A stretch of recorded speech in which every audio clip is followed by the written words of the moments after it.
March 20-ന് Idukki തൊടുപുഴയിൽ നിന്ന് പുറത്തുവന്ന തിരോധാന കേസ്. കാറ്ററിംഗ് ഉടമയായ ബിജു ജോസഫിനെ കാണാനില്ല.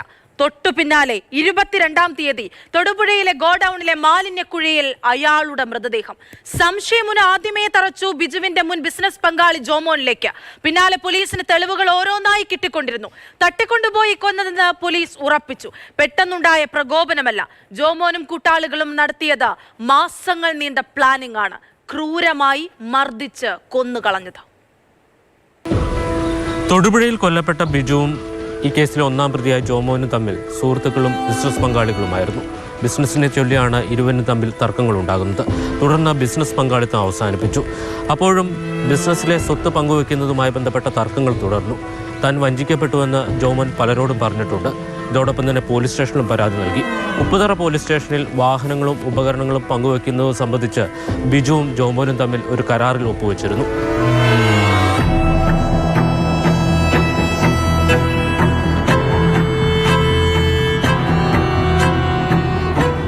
എന്നാൽ ഈ കരാർ പാലിക്കാൻ ബിജു തയ്യാറായില്ലെന്നാണ് ജോമോൻ പോലീസിന് നൽകിയിരിക്കുന്ന മൊഴി.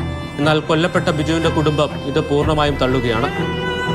പ്രശ്നങ്ങളുള്ളതെന്ന് പറഞ്ഞാൽ ഇവർ ഷെയർ പിരിഞ്ഞു കഴിഞ്ഞിട്ടുള്ള കാര്യങ്ങളെ അറിയത്തുള്ളൂ. ചില ഒടുക്കത്തിൽ തന്നെയായിരുന്നു അവരെ. വേറെ കൂടുതലായിട്ടൊന്നും ബീച്ചാറിങ്ങനെ അവനൊന്നും കൊടുക്കാനുള്ളതായിട്ടൊന്നും പറഞ്ഞു കേട്ടിട്ടില്ല. ജോമോന് പണം കൊടുക്കാനില്ല ഞങ്ങൾ. ബീച്ചാറിന് അങ്ങനെ പറഞ്ഞിട്ടുമുണ്ട്. ഇവിടെ കുറേ സാധനം ബീച്ചാറിന് വെച്ചിട്ടുണ്ടായിരുന്നു, എടുത്തു കൊടുക്കുന്നത് ഞാൻ കണ്ടതാണ്. ഏതു വിധേനയും ബിജുവിൽ നിന്ന് പണം തട്ടാൻ ജോമോൻ ആസൂത്രണം ആരംഭിച്ചു. ആദ്യം കൊച്ചിയിലെ കൊട്ടേഷൻ സംഘ തലവനെയാണ് ജോമോൻ സമീപിച്ചത്. വീട്ടിൽ കയറി ആക്രമണം നടത്താമെന്നായിരുന്നു ഇയാളുടെ വാഗ്ദാനം. എന്നാൽ ജോമോന് ഇതിൽ താല്പര്യമുണ്ടായിരുന്നില്ല. ഇതിനിടയിലാണ് കണ്ണൂർ സ്വദേശി ജോമിനുമായി ജോമോൻ അടുക്കുന്നത്. ബിജുവിന്റെ കണ്ണൂരിലെ കാറ്ററിംഗ് സ്ഥാപനത്തിലെ മാനേജറായിരുന്നു ജോമിൻ കുര്യൻ. ജോമിനും ബിജുവും തമ്മിൽ സാമ്പത്തിക തർക്കങ്ങളും ഉണ്ടായിരുന്നു. ജോലി ചെയ്ത വകയിൽ 10 മാസത്തെ ശമ്പളം തനിക്ക് ബിജു നൽകാനുണ്ടായിരുന്നുവെന്നാണ് ഇയാൾ പോലീസിന് മൊഴി നൽകിയിരിക്കുന്നത്. ജോമിൻ വഴിയാണ് ജോമോൻ കേസിലെ 2ഉം 3ഉം പ്രതികളായ ആഷിഖ് ജോൺസൺ, മുഹമ്മദ് അസ്ലം എന്നിവരുമായി ബന്ധപ്പെടുന്നത്. 6 ലക്ഷം രൂപയ്ക്ക് കൊട്ടേഷൻ ഉറപ്പിച്ചു. 25 ലക്ഷം രൂപയെങ്കിലും ബിജുവിൽ നിന്ന് തട്ടിയെടുക്കുകയായിരുന്നു ലക്ഷ്യം.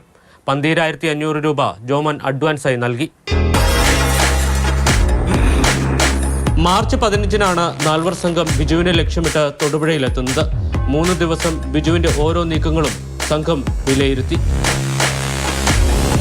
19-ാം തീയതി രാത്രി 11 മണിക്ക് ശേഷം തട്ടിക്കൊണ്ടുപോകാനായിരുന്നു പദ്ധതി.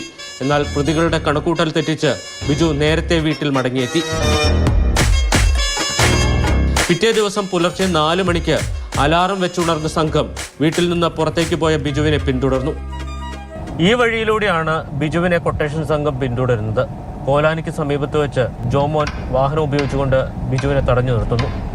ആഷിഖും അസ്ലമും ചേർന്നാണ് ബിജുവിനെ പിടിച്ച് വണ്ടിയിലേക്ക് കയറ്റുന്നത്.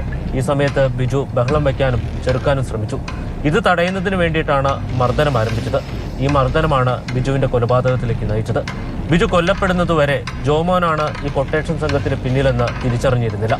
കാരണം വാഹനം ഓടിച്ചിരുന്ന ജോമോൻ മുഖംമൂടി ധരിച്ചിരുന്നു. കൂടാതെ ശബ്ദം മാറ്റിയാണ് സംസാരിച്ചത്.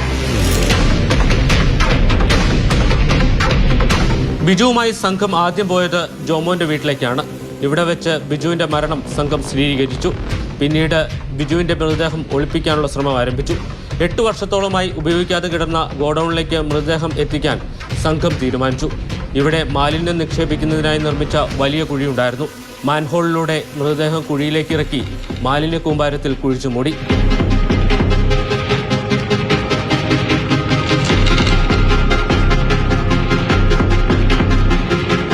പ്രാഥമിക അന്വേഷണത്തിൽ മനസ്സിലാവുന്ന ഇത് കുറച്ച് നാളായിട്ട് ഇവർ പ്ലാൻ ചെയ്തിട്ടുണ്ടായിരുന്നു. മുമ്പും ഇവർ ഒരു പ്ലാൻ ചെയ്തിട്ട് ഒരു അറ്റംപ്റ്റ് നടത്തിയിട്ടുള്ളതായിട്ട് മനസ്സിലായിട്ടുണ്ട്. അത് കൂടുതൽ അന്വേഷണത്തിൽ മാത്രമേ നമുക്ക് വ്യക്തത വരുത്തുള്ളൂ. ഈ ഇൻവെസ്റ്റിഗേഷൻ നടന്നുകൊണ്ടിരിക്കുകയാണ്. ഇപ്പോഴത്തെ ഒരു വർഷം പ്രകാരം അവർ അന്ന് രാവിലെ ഇയാളെ കിഡ്നാപ്പ് ചെയ്തതായിട്ടും വണ്ടിയിൽ വെച്ചിട്ട് തന്നെ മർദ്ദിച്ചതായിട്ടാണ് മനസ്സിലാവുന്നത്. വണ്ടിയിൽ വെച്ചിട്ട് തന്നെ ആൾ കൊല്ലപ്പെടുകയാണ് ഉണ്ടായത്. അതിനുശേഷം അവിടെ ആ ഗോഡൌണിൽ പോയിട്ട് ബോഡി ഡിസ്പോസ് ചെയ്യാറ്.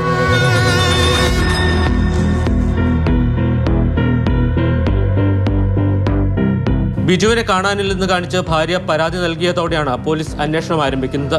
ജോമോനിൽ നിന്ന് ഭീഷണി ഉണ്ടായിരുന്നതായി ഇവർ പോലീസിനോട് പറഞ്ഞിരുന്നു. ബിജുവിന്റെ ഭാര്യയും വിളിച്ച് ജോമോൻ ഭീഷണിപ്പെടുത്തിയിരുന്നു. ഒരു തവണ എന്നെ വിളിച്ചായിരുന്നു. ബിജുവിൻ്റെ കൊല്ലൂ എന്നുള്ള രീതിയിലാണ് പറഞ്ഞത്. ഞങ്ങൾ ബീച്ചാറിനോട് ഞാൻ പറഞ്ഞു. ബീച്ചാറിനപ്പോൾ പറഞ്ഞ് അവനെന്തിനാ എന്നെ കൊല്ലുന്നത്, അവൻ എനിക്കല്ല തരാനുള്ളത് എന്നുള്ള രീതിയിലാണ് ബീച്ചാറിനോട് പറഞ്ഞത്.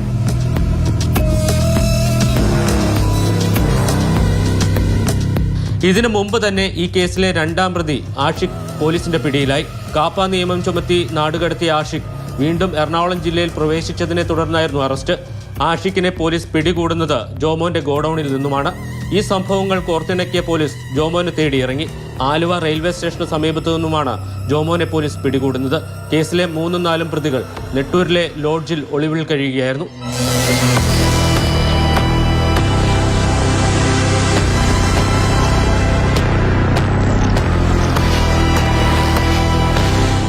കേസിന്റെ അന്വേഷണം ഇപ്പോൾ ജോമോന്റെ ഭാര്യയിലെത്തി നിൽക്കുകയാണ്. ഈ കുറ്റകൃത്യത്തെക്കുറിച്ച് ഇവർക്കറിയാമോ എന്നുള്ളതാണ് പോലീസ് പരിശോധിക്കുന്നത്. ഇതിന് ജോമോനെ വീണ്ടും കസ്റ്റഡിയിൽ വാങ്ങി ചോദ്യം ചെയ്യും. ഇടുക്കിയിൽ നിന്ന് വിനു കാഞ്ഞിരപ്പള്ളിക്കൊപ്പം ജെയിൻസ് രാജു, മാതൃഭൂമി ന്യൂസ്.